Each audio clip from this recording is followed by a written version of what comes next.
A Rússia dá sinais de retirada estratégica, mas por quê? Enquanto Putin marca encontro com Zelensky, impõe exigências que soam como ultimato. E Erdogan humilha Macron em público, escalando um confronto sem precedentes.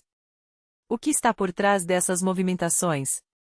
E quando a carne de canhão escassear, a solução será recrutar adolescentes bielorrussos nas escolas rurais. O que está mudando no sistema educacional? Tempos sombrios se aproximam. O que o primeiro-ministro quis dizer com isso e quem será atingido? Descubra como transformar chumbo em ouro, o ataque covarde a um ônibus de civis e muito mais. As notícias mais urgentes e exclusivas, com detalhes que você não encontra em nenhum outro lugar. Este é o Notícias Neta, a análise mais rápida, clara e profunda dos fatos que abalam a Rússia, a Ucrânia e o mundo. Tudo o que você precisa saber hoje, sem rodeios. Obrigado por confiar em nós. Sua participação faz a diferença. Curta, comente e inscreva-se. É rápido, fácil e nos ajuda a levar informações que importam. 9 vidas ceifadas. 7 feridos. A maioria, idosas aposentadas. Um ataque brutal perto de Bilopiuia. Um drone kamikaze russo Lancet atingiu em cheio um ônibus que evacuava civis de zona de guerra.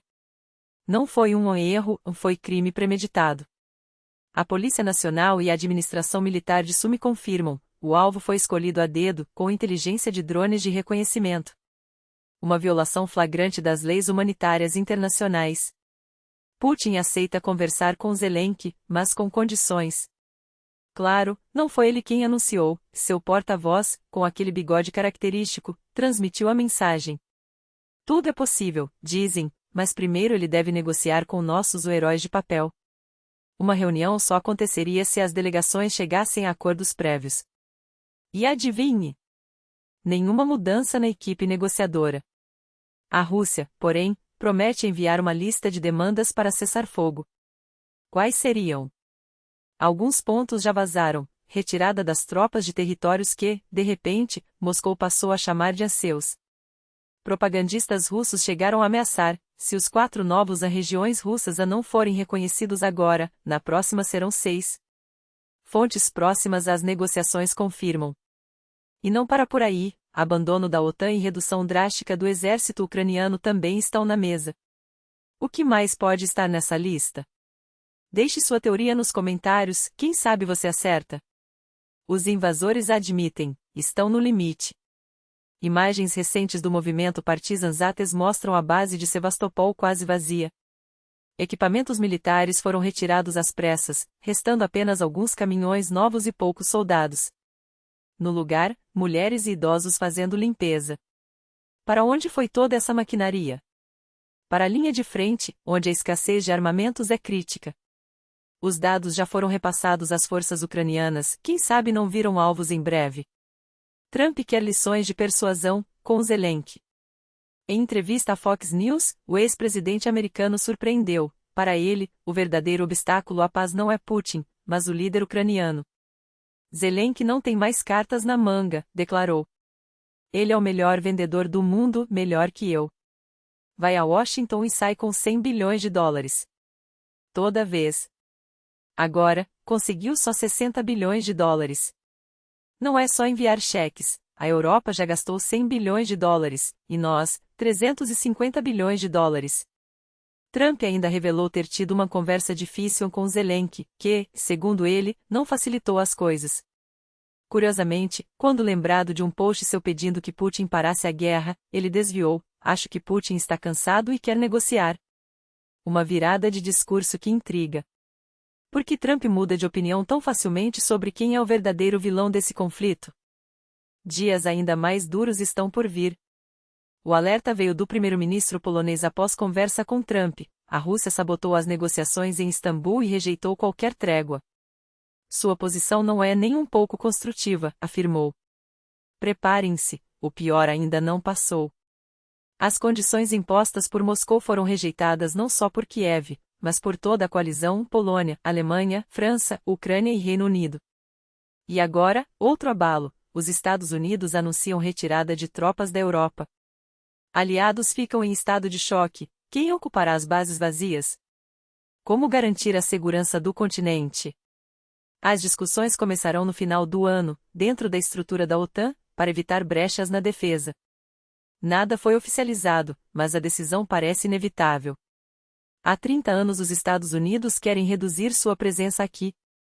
Trump apenas disse: chega. Vamos fazer isso agora, explicou um assessor. Será um processo organizado, mas não há mais paciência para adiar. O embaixador americano garante: não estamos saindo da OTAN. Seguimos aliados. Porém, faz um aviso severo à Europa: expulsar empresas de defesa americanas do mercado europeu enfraquecerá a compatibilidade das forças da aliança, atrasará a modernização e encarecerá a segurança do continente. Enquanto isso, a batalha entre Macron e Erdogan esquenta. O presidente turco Erdogan não apenas desafiou Macron com palavras, ele fez isso com um gesto calculado, carregado de simbolismo. Durante o encontro na Albânia, as câmeras flagraram o momento em que o presidente turco segura o dedo do colega francês por segundos a mais do que o protocolo diplomático permite. Não foi um aperto de mão. Foi uma demonstração de poder. Especialistas em etiqueta árabe e islâmica decifram o gesto como uma afirmação de domínio intencional, porém não agressiva. É controle demonstrativo, quase paternalista, como se Erdogan dissesse, sem palavras: você está aqui porque eu permito. Macron estende a mão aberta, esperando reciprocidade. Mas não recebe. Em vez disso, seus dedos são capturados, imobilizados, um lembrete sutil de que, naquele espaço, as regras são ditadas por Ankara. O contato é deliberadamente assimétrico, um líder que se coloca acima, outro que, mesmo sem querer, aceita o jogo. E você, como interpreta esse duelo silencioso? Um confronto frio, mas eloquente, onde cada milímetro de pressão na pele carrega décadas de tensão geopolítica. Deixe sua leitura nos comentários. Fuga ousada, ameaça real: 10 detentos, entre eles acusados de assassinato e crimes violentos, escaparam de um centro correcional em Nova Orleans como se a prisão fosse feita de papel. Com idades entre 19 e 42 anos, eles não esperaram por brechas, criaram a própria saída. Arrombaram portas deslizantes, arrancaram pias e vasos sanitários para abrir um buraco na parede, escalaram uma rampa de carga e, por fim, saltaram um muro como sombras na madrugada. A polícia só descobriu o plano 2 horas depois, durante a contagem matinal. Demais. As câmeras registraram a cena como um filme de suspense, só que com consequências brutalmente reais. Pior, na parede da cela, uma mensagem deixada pelos fugitivos, sarcástica e desafiadora: foi fácil. Nós somos inocentes. Enquanto isso, uma família já teve que ser retirada às pressas de casa, sob risco de retaliação. As autoridades garantem: nossa prioridade é recapturá-los. Vocês podem seguir com seus planos, formaturas, jantares, rotina. Mas fiquem alertas. Porque dúvida mata. Se algo parecer estranho, ligue. Mesmo que pense: e se eu estiver enganado? Melhor errar no telefonema do que na inação. Alguns ainda estão soltos. E Nova Orleans virou um tabuleiro onde cada movimento pode ser o último. Truões e castrados, quando a igreja expõe sua hipocrisia. O padre Tkachov, da Igreja Ortodoxa Russa, acabou de provar que algumas verdades doem mais quando ditas por quem deveria ser exemplo. Não gerou, não é homem, a frase, agora confirmada por suas próprias palavras, expõe uma lógica arcaica e cruel. 40 anos de vida, e nenhuma mulher tornou-se sua esposa. Nenhum filho carregou seu sobrenome. Nenhuma responsabilidade foi assumida. O que você fez, afinal? Passou pela vida como um zangão, usufruindo sem semear? Ou há algo mais sinistro por trás dessa esterilidade moral? O Estado, aliás, já sinaliza que pode começar a marcar esses casos. Chegou aos 45 sem descendência?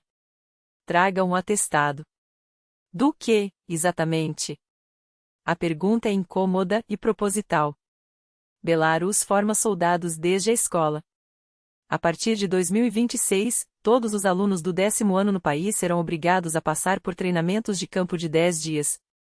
Antes, isso era privilégio, ou fardo, apenas de cadetes e suvorovitas. Agora, vira regra. O governo chama de a educação patriótica.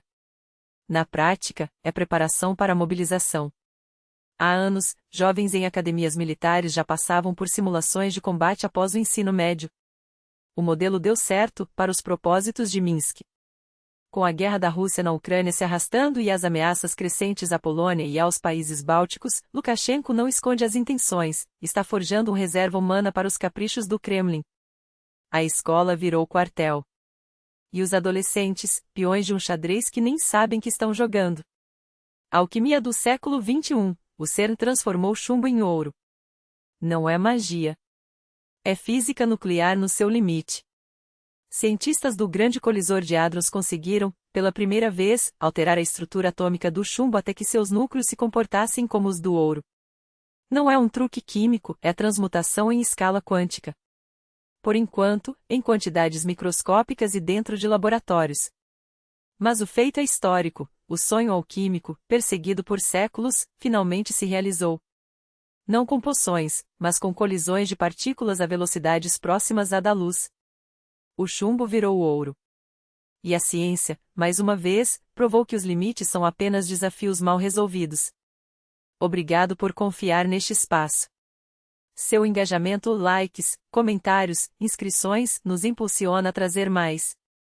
E se este conteúdo faz diferença para você, o botão super obrigado é uma forma tangível de apoiar. Até a próxima! E que as notícias que chegarem até você sejam tão boas quanto o ouro que saíra do chumbo.